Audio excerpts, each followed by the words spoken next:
संविधान ने कहा है कि मुफ्त में देना चाहिए, तो हम वही कह रहे हैं कि संविधान में मुफ्त लिखा है तो हम भी मुफ्त देंगे।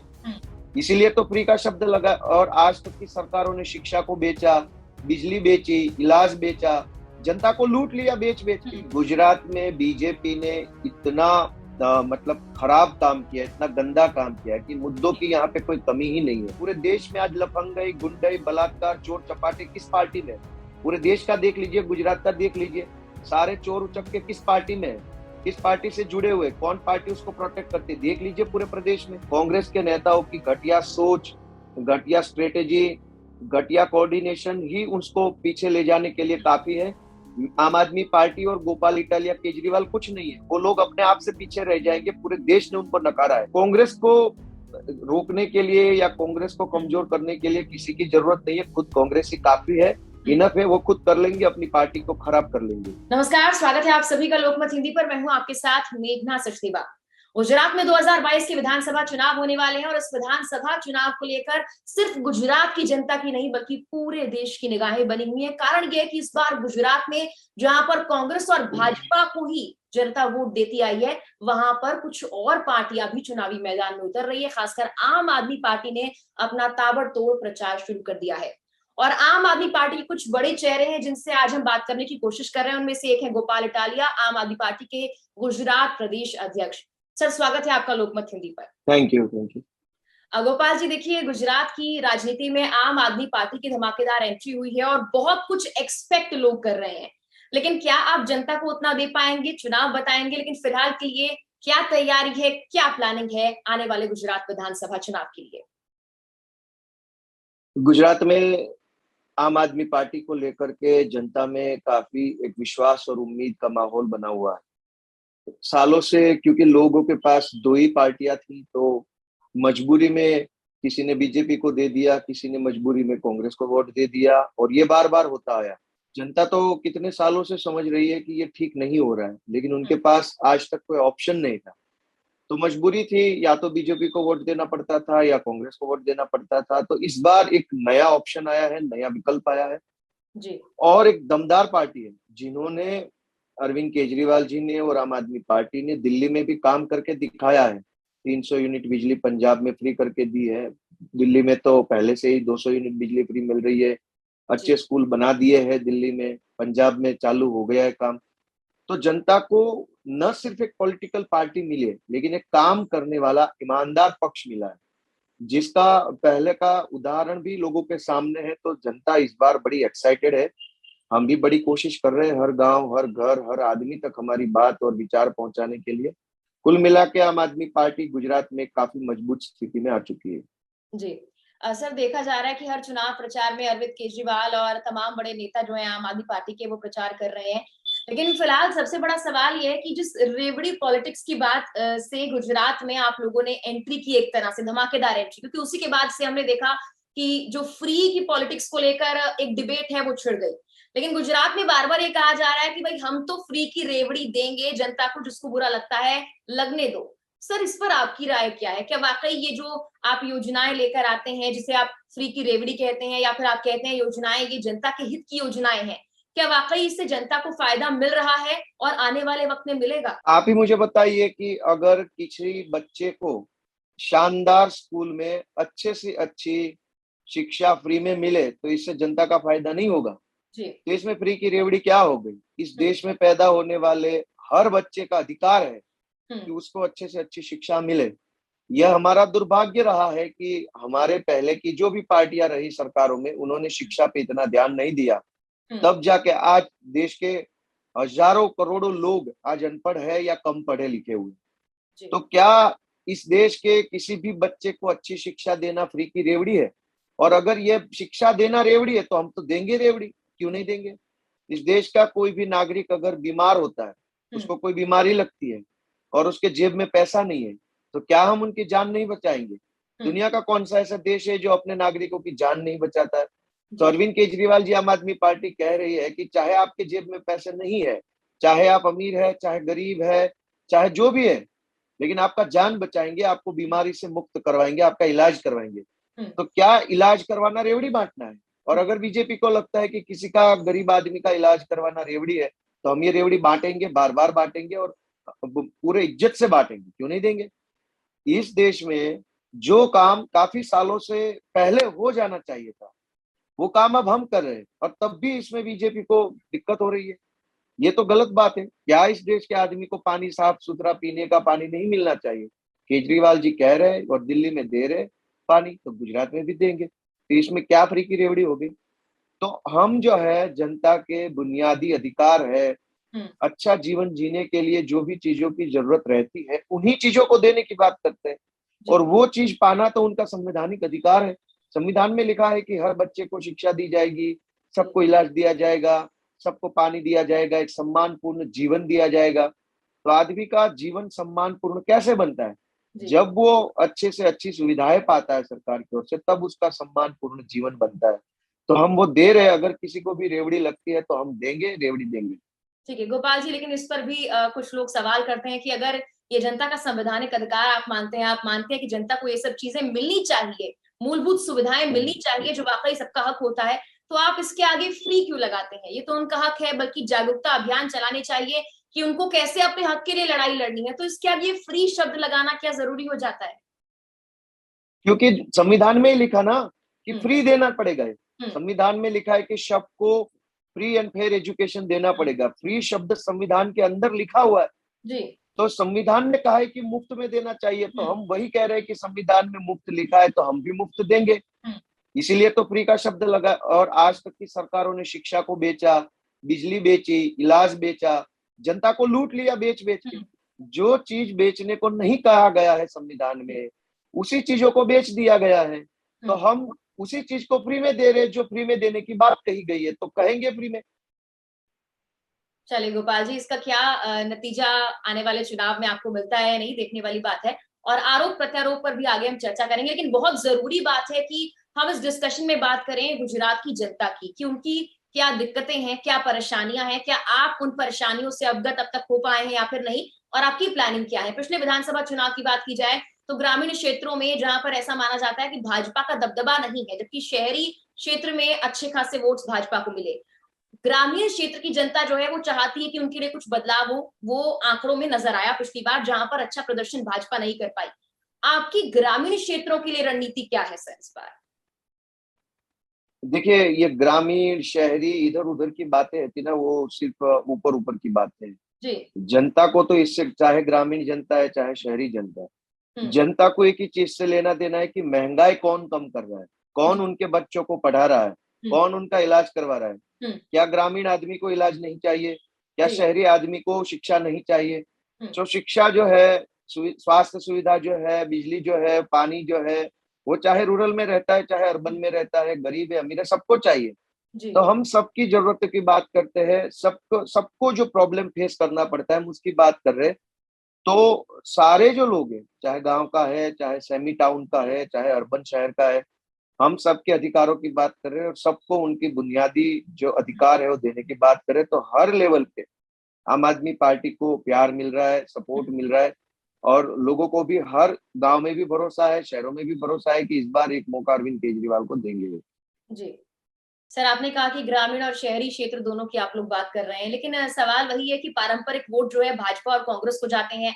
गुजरात का आम आदमी बहुत कम ऐसा हुआ है किसी तीसरे मोर्चे पर विश्वास करने की कोशिश भी करेगा। हालांकि आप उनमें विश्वास जगाने की कोशिश कर रहे हैं कि आम आदमी पार्टी गुजरात के आम आदमी के लिए काम करेगी, लेकिन ये होना संभव है या नहीं ये तो आने वाले चुनाव बताएंगे। लेकिन अगर शहर की जनता बदलाव चाहती थी, फिर भी वोट दे रही थी भाजपा को, यानी कि पारंपरिक वोट अब भी भाजपा के खाते में जा सकते हैं। इसीलिए मेरा सवाल ग्रामीण क्षेत्रों पर फोकस है, क्योंकि ग्रामीण जनता है, उनको शायद उतनी सुविधाएं नहीं मिल पा रही हैं। वो बदलाव चाहते हैं, तो वो दिखा रहे हैं कि हम बदलाव चाहते हैं आंखों के जरिए। और यही कारण है कि पिछले विधानसभा चुनाव में 2017 में भाजपा को ग्रामीण क्षेत्रों में अच्छी खासी जो है बढ़त नहीं मिल पाई, और इस बार भी ऐसा ही कुछ माना जा रहा है कि कहीं ना कहीं जो रोष है वो ग्रामीण क्षेत्रों में है, किसानों में रोष है। क्या मानते हैं आप ऐसा? देखो, हर जगह रोष। आप आदमी को ग्रामीण और शहरी में मत बांटिए। रोष हर जगह है। शहरों में भी कुछ नहीं हुआ। शहरों में क्या हुआ है कि शिक्षा को इतनी महंगी बना दी कि आम आदमी अपने बच्चों को पढ़ा नहीं सकता है। शहर गांव में शिक्षा को बर्बाद कर दिया, सरकारी शिक्षा को बर्बाद कर दिया गांव में, और शहरों में प्राइवेट शिक्षा को बढ़ावा दे दिया। गांव में सड़कें नहीं है, शहरों में भी सड़कें टूटी हुई है। गांव में भी महंगाई है, शहरों में भी महंगाई है, प्रॉब्लम हर जगह है। लेकिन क्या होता है कि जब दो ही पार्टी होती है तो मजबूरी में आप आकर के आपको या तो बीजेपी को वोट करना है या तो कांग्रेस को वोट करना है। तो जाहिर सी बात है कि वो सारा जो वोट आज तक दिया है लोगों ने मजबूरी में दिया है। लोगों ने अगर अगर अपने मन से वोट दिया होता तो आप कभी भी गुजरात के पिछले 27 साल के इतिहास में बीजेपी पार्टी कभी 150 सीट लेके आ जाती, अगर जनता ने ओवरवेलमिंगली वोट किया होता तो। ना तो कांग्रेस को ओवरवेलमिंगली वोट किया है, ना बीजेपी को ओवरवेलमिंगली वोट किया है, सारा चीज एक समझ लीजिए कि मजबूरी में हो रहा था। इस बार आप बदलाव देखेंगे, जी। इस बार क्रांति होगी, लोगों को ऑप्शन मिला है शहरों में भी और गांव में भी। सारे लोगों को दिक्कत का सामना करना पड़ता है। और आप जब शहर बोलते हैं तो शहर मतलब क्या होता है? गांव से जब आदमी थक के, हार के या परेशान होकर के जब माइग्रेट होता है तब तो शहर बनता है। शहर में अपने आप में शहर क्या है? अपने आप में शहर तो कुछ है नहीं। जी। तो शहर में जो बसने वाला आदमी है वो भी गांव का है और गांव में है वो भी गांव का है। अल्टीमेटली तो सारा गांव ही गांव है। जब गांव में आदमी को रोजगार नहीं मिलता, गांव में आदमी को शिक्षा नहीं मिलती, अच्छी स्वास्थ्य सुविधाएं नहीं मिलती, तो मजबूरन उसको भागकर शहर में आना पड़ता है। फिर लोग बोलते हैं कि शहरों में ये हाल है, गांव में ये हाल है। जी। हर जगह पे आदमी दुखी है, चाहे शहर में है, चाहे गांव में है, चाहे कहीं पर भी है। सब दुखी और सबको एक ऑप्शन चाहिए था, वो ऑप्शन जनता को मिल गया है। इसलिए इस बार बड़ी क्रांति होगी, बदलाव आएगा गुजरात। ठीक है गोपाल जी, देखिए कहा जाता है आम आदमी पार्टी की तरफ से कि भाई हम जो है वो आम जनता की पार्टी है, तो मैं चाहती हूँ गुजरात के कुछ 5 बड़े मुद्दे आप गिनवा दीजिए। मुद्दे तो बहुत सारे हर जगह पर होते हैं और कुछ जो है लाइमलाइट में आ जाते हैं, कुछ नहीं, लेकिन 5 ऐसे मुद्दे आप गिनवा दीजिए जिन पर आप लोग पूरे जोरों शोरों के साथ काम कर रहे हैं, ताकि जनता जो बदलाव चाहती है वो वाकई उस बदलाव को दिखाने के लिए भी आ गया है। वो पारंपरिक वोट अब वाकई बदलाव में तब्दील हो जाए। तो क्या रणनीति, 5 ऐसे कौन से मुद्दे जिनको लेकर गुजरात में आम आदमी पार्टी देखिए, काम? मुद्दों की गुजरात में बीजेपी ने इतना मतलब खराब काम किया, इतना गंदा काम किया है कि मुद्दों की यहाँ पे कोई कमी ही नहीं है। कौन से मुद्दे को बोला जाए और कौन से मुद्दे को छोड़ा जाए, यही बड़ी कंफ्यूजन है। फिर जी। भी अगर आप जानना चाहते हैं कोई, यहाँ पे सबसे बड़े 5 मुद्दों में आप सबसे पहले देख लीजिए किसान। जी। यहाँ का किसान बिल्कुल बर्बाद हो चुका है। हम्म। यहाँ पे पानी नहीं है किसानों के लिए, बिजली नहीं है, जो एमएसपी मिलना चाहिए वो एमएसपी किसी भी चीज का नहीं मिल रहा है, किसानों का शोषण हो रहा है। दूसरी तरफ आप देखोगे तो बेरोजगारी, जी। गुजरात में लगातार आपने सुना होगा कि पेपर फूट रहे, पेपर लीकेज हो रहा है। हम्म। लगातार 20 से ज्यादा बार पेपर लीकेज हो गए। क्यों लीकेज हो रहे? बीजेपी के ही लोग इसमें शामिल है। हजारों लाखों बच्चे जो होते हैं वो सरकारी नौकरी की तैयारियां करते हैं, लाइब्रेरी में बैठ के घंटों तक पढ़ाई करते हैं। आखिर में जब एग्जाम का दिन आता है तब पता चलता है पेपर लीक हो गया है और उसका जी। नंबर नहीं आने वाला। बेरोजगारी यहाँ पे सबसे बड़ा गंभीर विकट मुद्दा है।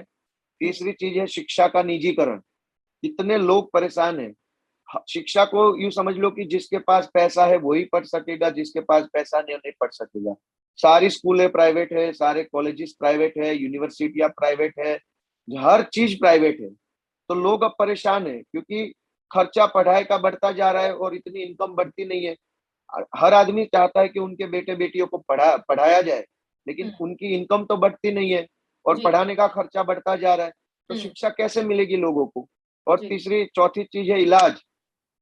इलाज आज इतना महंगा है। कोरोना में हमने देखा कि जिस गुजरात को मॉडल मॉडल दिखाया जा रहा था, शमशानों में लाइनें लगी थी। अस्पताल तो छोड़िए, अस्पताल में तो लाइनें ही लाइनें थी, शमशानों में लाइनें लगी थी। और यहाँ तक कि गुजरात के सारे अखबारों ने छापा कि जी। शमशानों में घूस ली जा रही है पहले अंतिम संस्कार करने के लिए। हम्म। ये हाल हमने गुजरात में कोरोना के टाइम में देखा। और पांचवी चीज है महंगाई। जी। इतनी महंगाई है। महंगाई क्यों है? क्योंकि भ्रष्टाचार हो रहा है। हर चीज में रिश्वत ली जाती है, हर चीज में भ्रष्टाचार हो रहा है, हर चीज में बीजेपी के लोग पैसा खा रहे हैं।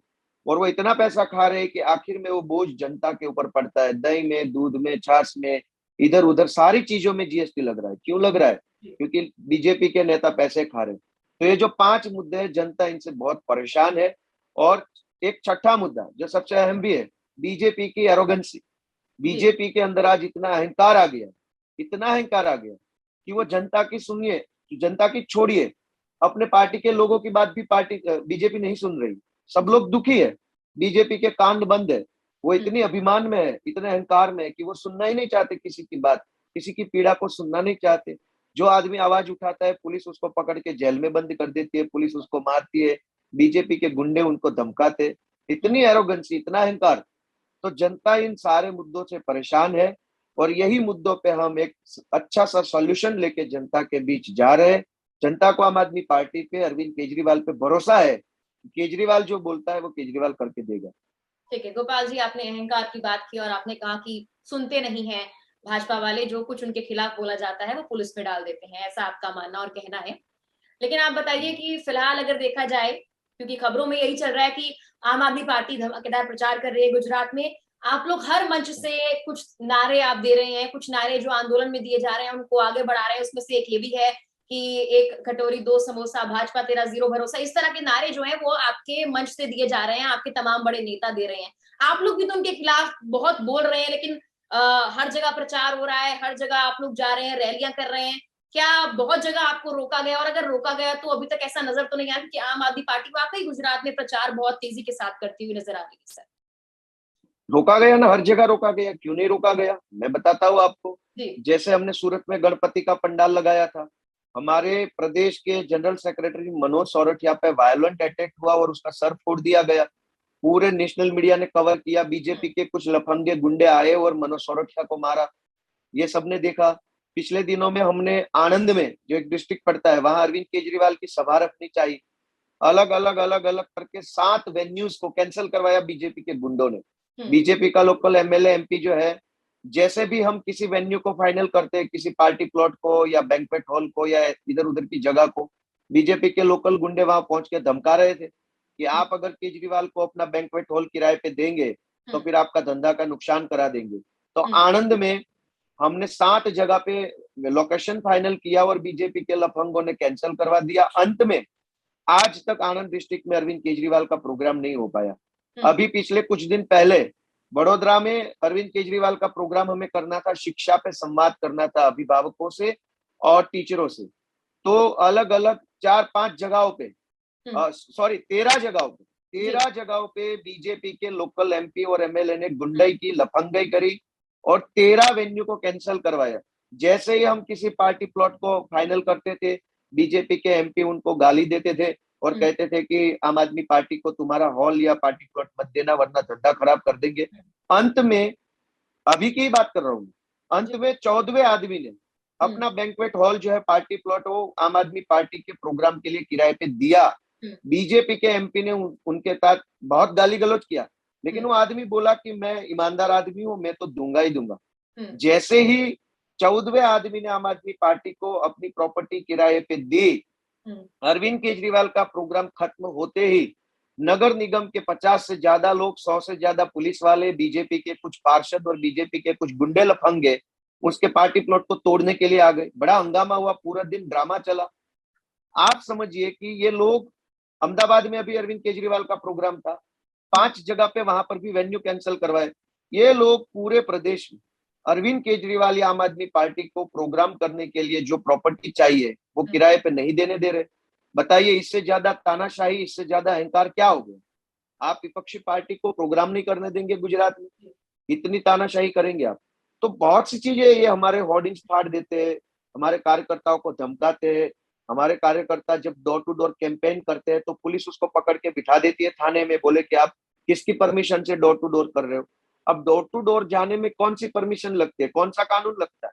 तो हर तरीके से हमें रोकने का प्रयास भाजपा के गुंडे और भाजपा के नेता और भाजपा संचालित पुलिस कर रही है, और इस एरोगेंसी और गुंडे के सामने हम लड़ रहे हैं। ठीक है गोपाल जी, आप पर भी आरोप लगाए गए, क्योंकि अभी भी आपने कहा कि भाजपा के गुंडे, इस तरह से आपने पहले भी कहा था, तो उस पर अभी एफआईआर दर्ज की गई, आप पर आरोप लगाए गए कि आप भाजपा को बदनाम करने की कोशिश कर रहे हैं। बकायदा कुछ लोगों के नाम लेकर कहा गया कि आप उनको अलग अलग शब्दों से संबोधित कर रहे हैं और आप बड़े बड़े नेताओं की छवि खराब कर रहे हैं। इस पर क्या कहेंगे सर? मैं कौन होता हूँ भाजपा की छवि खराब करने वाला? उत्तराखंड में अंकिता का किसने मर्डर किया? बीजेपी के नेता के पुत्र ने किया। उत्तर प्रदेश में वहां पे जो कोई मंत्री, उसके बेटे ने किसानों पे गाड़ी चढ़ा दी। दिल्ली के मुख्यमंत्री अरविंद केजरीवाल जी के घर पे तोड़फोड़ करने वाले कौन लफंगे थे? बीजेपी का युवा मोर्चा का नेशनल हेड था। तो मैं कौन होता हूँ उसकी पार्टी का नाम खराब करने वाले? वो है ही गुंडे लफंगों की पार्टी। पूरे देश में आज लफंगाई, गुंडाई, बलात्कार, चोर चपाटे किस पार्टी में है? पूरे देश का देख लीजिए, गुजरात का देख लीजिए, सारे चोर उचक्के किस पार्टी में है? किस पार्टी से जुड़े हुए, कौन पार्टी उसको प्रोटेक्ट करती है? देख लीजिए पूरे प्रदेश में, पूरे देश में देख लीजिए, सारे जो गुंडे हैं गुजरात के, सारे बड़े बड़े गुंडे, मर्डरर, रेपिस्ट, सारे इनकी पार्टी में भरे पड़े हुए, आए दिन अखबारों में छपता रहता है। मैं कौन होता हूँ उनकी पार्टी की छवि खराब करने वाला? ठीक है। गोपाल जी, ये भी आरोप लग रहे हैं कि आप लोग भारतीय जनता पार्टी की बी टीम के तौर पर काम कर रहे हैं। ये माना जा रहा है कि पंजाब आपने हासिल कर लिया, जीत लिया, क्योंकि वहां पर कांग्रेस थी और आपने कांग्रेस का सफाया कर दिया। ये मानकर अब आप गुजरात में एंट्री कर चुके हैं कि यहाँ पर भी कांग्रेस को आप साइड कर देंगे। 77 सीटें कांग्रेस ने पिछले चुनाव में जीती थी, और वो पिछले चुनावों की अगर बात की जाए, जो इससे पहले के चुनाव हुए, उससे ज्यादा अच्छा प्रदर्शन था। हालांकि इस बार कांग्रेस की कमजोरी की बात कही जा रही है, दावे किए जा रहे हैं कांग्रेस कमजोर है और आम आदमी पार्टी उसे साइडलाइन कर सकती है। लेकिन ऐसे में ये कहा जा रहा है कि आप कांग्रेस को साइड करके आप भाजपा की हेल्प करने वाले हैं। अरे मुझे ये नहीं समझ में आ रहा है कि अगर 135 इयर्स ओल्ड पुरानी पार्टी को साइड करने वाले हम कौन होते हैं? हम तो छोटे आदमी है, नई नई सी पार्टी है, हमारी कोई राजनीतिक विरासत नहीं है, हम बाहुबली लोग नहीं है, हमारे पास पैसा नहीं है। हम कौन होते हैं उनको साइडलाइन करने वाले? उनको अपनी कमजोर सोच ही साइडलाइन कर रही है। कांग्रेस के नेताओं की घटिया सोच, घटिया स्ट्रेटेजी, घटिया कोऑर्डिनेशन ही उसको पीछे ले जाने के लिए काफी है। आम आदमी पार्टी और गोपाल इटालिया, केजरीवाल कुछ नहीं है। वो लोग अपने आप से पीछे रह जाएंगे, पूरे देश ने उनको नकारा है। हम क्या होते हैं? लोकसभा 2014 देख लीजिए, फिर 19 देख लीजिए, उसके बाद जितने भी स्टेट में इलेक्शन आए, असेंबली इलेक्शन, उसमें देख लीजिए। गुजरात में आप ये बोल रहे हो बी टीम है, बाकी सारे स्टेट में आपको किसने हराया? आप क्यों हार गए?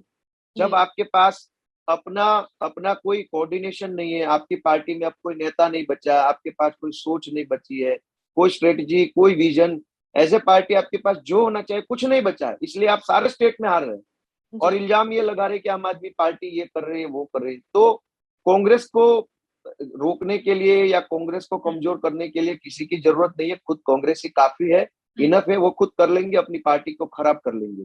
जी गोपाल जी, आप और ईशुदान जी जो है वो पोस्टर बॉयज बने हुए हैं गुजरात में फिलहाल, और गुजरात में ये कहा जा रहा है कि आम आदमी पार्टी को बहुत बड़े चेहरे की जरूरत थी, लेकिन आप दोनों फिलहाल वहां का चेहरा बने हुए हैं, और इस पर हमने भी कुछ स्टोरीज की हैं। आप पोस्टर से लेकर हर जगह छाए हुए हैं।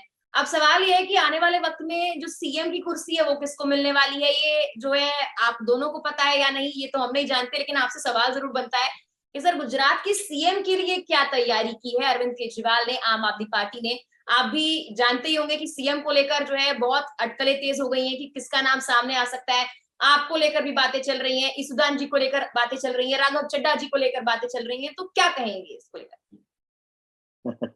बातें करने पे तो कोई टैक्स अभी तक डाला नहीं है भाजपा ने, तो बातें कर लेते हैं, सब लोग करे बातें, सबका अधिकार है। इस बार सीएम गुजरात की जनता बनेगी। इस बार गुजरात का आम आदमी गुजरात का सीएम बनेगा, गुजरात की महिला बनेगी, हर छोटा सा साधारण से परिवार से आने वाला आदमी सीएम बनेंगे, क्योंकि इस बार उनकी खुद की आम आदमियों की सरकार बनने वाली है। इसमें मैं कहाँ हूँ, ईशुदान कहाँ है, वो सब बातें बहुत सेकेंडरी है, उससे कोई फर्क नहीं पड़ता है।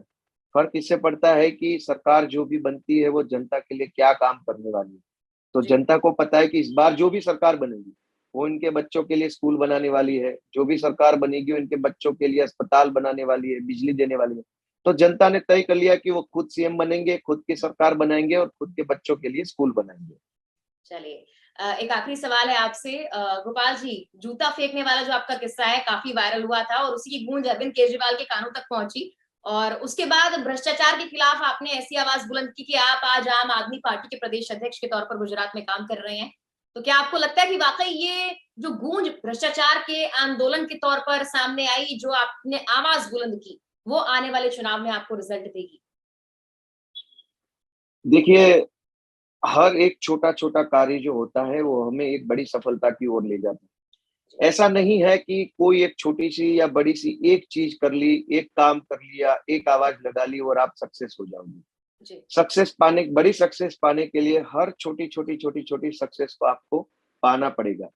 तो हम लगातार, मैं खुद, ईशुदान जी और हमारी पूरी आम आदमी पार्टी, जब से हम पार्टी में अलग अलग टाइम पे हम सब लोग जुड़े तब से लगातार काम कर रहे हैं। तो मैं 2 साल से हूँ, ईशुदान जी भी ऑलमोस्ट 2 साल होने को आए, हमारे जनरल सेक्रेटरी मनोज सोरठिया जी सिंस इंसेप्शन के टाइम से है। तो सारे लोग अपने अपने काम पे लगे रहे हैं और इतने सालों तक हम सब ने मिलकर जो भी अच्छे कार्य किए हैं, जनता के बीच गए हैं, जनता को सुना है, उनको आश्वासन दिया है, सपोर्ट किया है, वो सारे अच्छे काम को जोड़ करके हमें एक बड़ी सफलता इस चुनाव में मिलने वाली है, मुझे पूरा भरोसा है।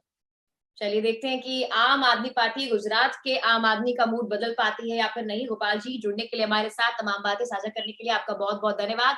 तो गोपाल जी से थैंक यू। हमने बात की और आम आदमी पार्टी की रणनीति क्या है ये जानने की कोशिश की। इसी के साथ क्या कुछ चलने वाला है अब गुजरात में, आम आदमी पार्टी किस तरह से आगे बढ़ने वाली है, ये तमाम बातें आपके सामने रखने की कोशिश की। इस तरह से गुजरात चुनाव से जुड़ी हुई तमाम खबरें आप तक पहुंचाने की हम कोशिश करते रहेंगे। आप लगातार लोकमत हिंदी को देखते रहिए, सब्सक्राइब जरूर कीजिएगा। नमस्कार।